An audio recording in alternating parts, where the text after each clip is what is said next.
What's up sa inyo mga kalapatid? Welcome back din sa Prime Loop. Ayun o, part 2 ng Dream Loop natin build. Panoorin nyo. Let's go!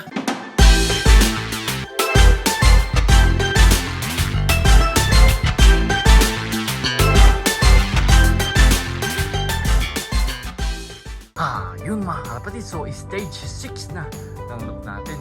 Ayun o, nilagyan na natin ng ilaw at plug. So, check natin sa loob. Ayun o.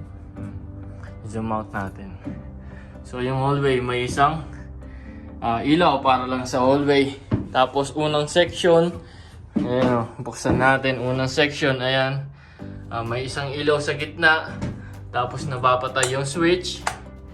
Tapos na-on din. Tapos sa pangalawang section, ayan naman, oh. Pangalawang section, napakaliwanag. Naka-control din sa switch mga kalapatid. Ayan, oh. Tapos pangatlong section is yung breeder natin.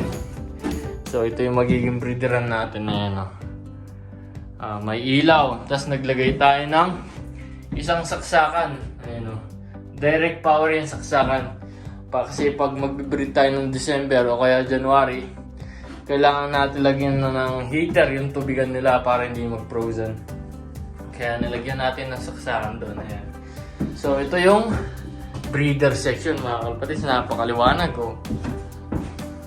So yung ginawa natin today is ano lang, wiring ito, isi-secure pa natin to, ginabi lang tayo. Ayan.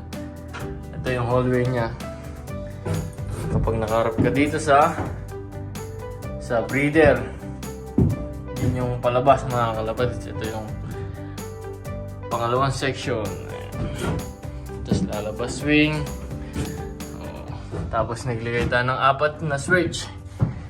Isa sa hallway, isa sa unang section, pangalawang section, panghuling section. Ayan.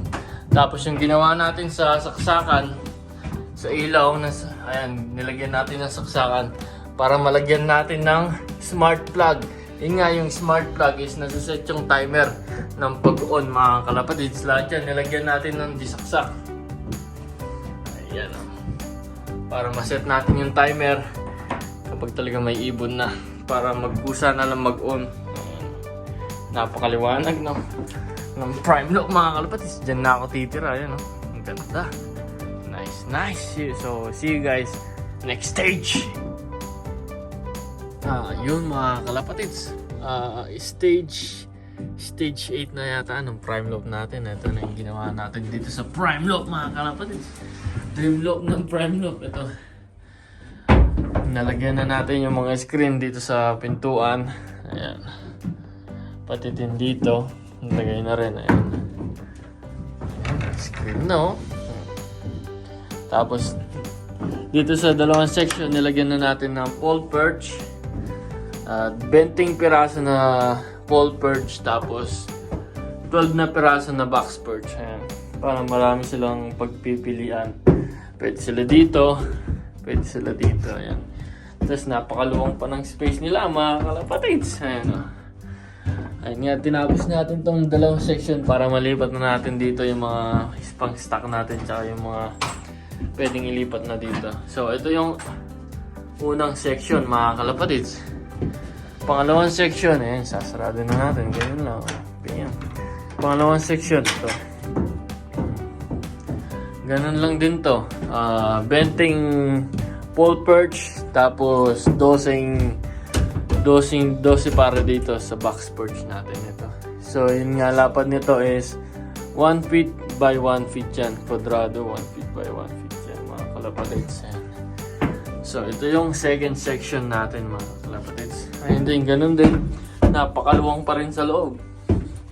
Ganda. Maluwang na maluwang. Ayan. So yung total nito 20 plus 12, 32 na perch na tuntungan mga kalapatids. Same thing din dito, 32. Tapos ito yung itsura. Tapos sasarado lang to, ganyan lang din. Ayan o. Si Soity. Ito yung itsura ng ano natin ng hallway. Tapos wala pa tayong ginawa dito sa ano natin, sa breeder. Pero yung itsura sa hallway, ganyan na yung itsura. Ayan,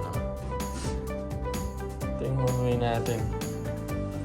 Ito, pangalawang section. Ayan o. Paunang section mga kalapatids. Napakaganda. Ayan. Tapos nilagyan din natin ng screen. Paikot. Para hindi makalabas yung ibon natin. Tapos hindi natin kukuberan yan. Ito. Kasi yan yung tagusan ng hangin mga kalapatids. Kailangan natin yan para hindi makulob yung mga ibon natin. Ayan. Ayun. Ito muna yung update natin dito sa kulungan natin mga kalapatids. So, see you guys next stage. Stay tuned. Babush!